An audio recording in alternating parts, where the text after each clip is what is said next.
इसी बीच एक बड़ी खबर का रुख करते हैं बालाघाट से आ रहे, जहां पे सुरक्षा बलों और नक्सलियों के बीच मुठभेड़ हुई। मुठभेड़ में 3 नक्सलियों को जवानों ने ढेर किया है। मुठभेड़ में कुछ नक्सली घायल हुए हैं। घायल नक्सली जंगल का फायदा उठाकर भागने में कामयाब रहे हैं और घायल नक्सलियों की खोज के लिए सर्च ऑपरेशन जारी है। नक्सलियों के पास से हथियार और कई सामान भी जब्त किया गया है। एक के बाद एक बड़ी कार्रवाई हमारे सुरक्षा बलों के द्वारा की जा रही है। इसी कड़ी में देखिए ये बड़ी जानकारी बालाघाट से निकलकर सामने आई, जहां पर सुरक्षा बलों और नक्सलियों के बीच एक बार फिर से मुठभेड़ हुई, जिसमें 3 नक्सलियों को ढेर कर दिया गया। कहा यह भी जा रहा है कि अभी तक ऑपरेशन जारी है और कुछ नक्सलियों को घायल भी किया गया है। लेकिन यहां पे देखिए जंगल का फायदा उठाकर नक्सली यहां से भागने में कामयाब रहे हैं। और आपको बता दें कि घायल नक्सलियों की खोज के लिए फिलहाल यहां पे सर्च ऑपरेशन जारी रखा गया है। नक्सलियों के पास हथियार और कई सामान भी जब्त किया गया है। तो देखिए डेडलाइन मार्च 2026 तक का है और उससे पहले ऐसा कोई दिन नहीं रहता है जब हमारे सुरक्षा बलों के जवान यहाँ पे नक्सलियों के खिलाफ ऑपरेशन चलाते हुए उन्हें सफलता मिल रही है। एक के बाद एक किसी दिन नक्सली खुद सरेंडर करते हैं और कभी देखिए मुठभेड़ में ही नक्सलियों को उनके ठिकानों पर पहुंचाने के लिए हमारे जवान कामयाब हो रहे हैं। और जो नक्सली मुख्य धारा से जुड़ना चाहते हैं उनके लिए भी तमाम सुविधाएं, कुल मिलाकर विकल्प ऑप्शन देखिए यहाँ पे दोनों ही नक्सलियों के सामने हैं। राजनांदगांव से खबर है, जहां पे जिला अस्पताल में ऑक्सीजन प्लांट बंद हो गया। जिला अस्पताल का 6 महीने से बंद है ऑक्सीजन प्लांट और अस्पताल में सिलेंडर के जरिए ऑक्सीजन की सप्लाई हो रही है। 100 बिस्तर वाले जिला अस्पताल में ही मातृ शिशु अस्पताल है। राजनांदगांव के जिला अस्पताल में पिछले 6 महीने से ऑक्सीजन प्लांट बंद हो गया है।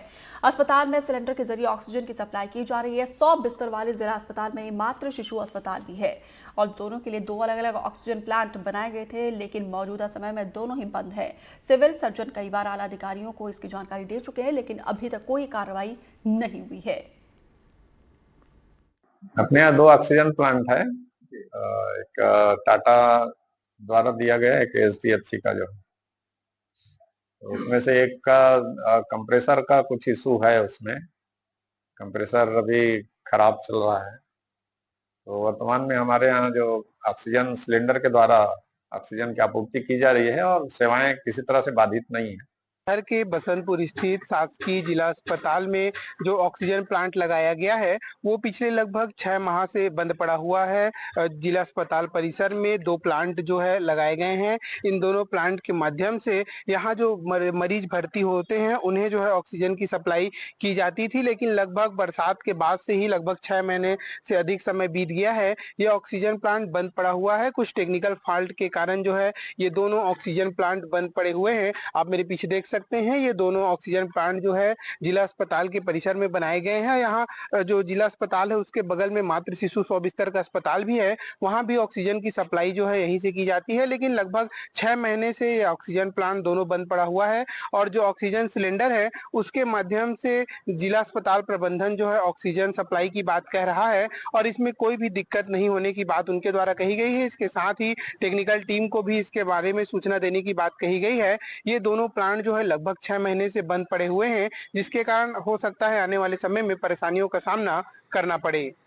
सूर्यकांत यादव, एनडीटीवी, राजनांदगांव। गरियाबंद में नक्सल विरोधी अभियान के तहत थाना जुगाड़ और पालियाखंड में पुलिस और सीआरपीएफ ने हेल्थ कैंप लगाया है। इस दौरान ग्रामीणों को साफ पानी के लिए पानी का टंकी, बच्चों के लिए school dress, notebook, school bag के साथ साथ तमाम जरूरतमंद के सामान बांटे गए। सीआरपीएफ के कमांडेंट विजय प्रताप के मुताबिक इस तरीके से प्रोग्राम के जरिए फोर्स के प्रति ग्रामीणों का विश्वास बढ़ता जा रहा है, जबकि नक्सलियों के हौसले पस्त हो रहे हैं।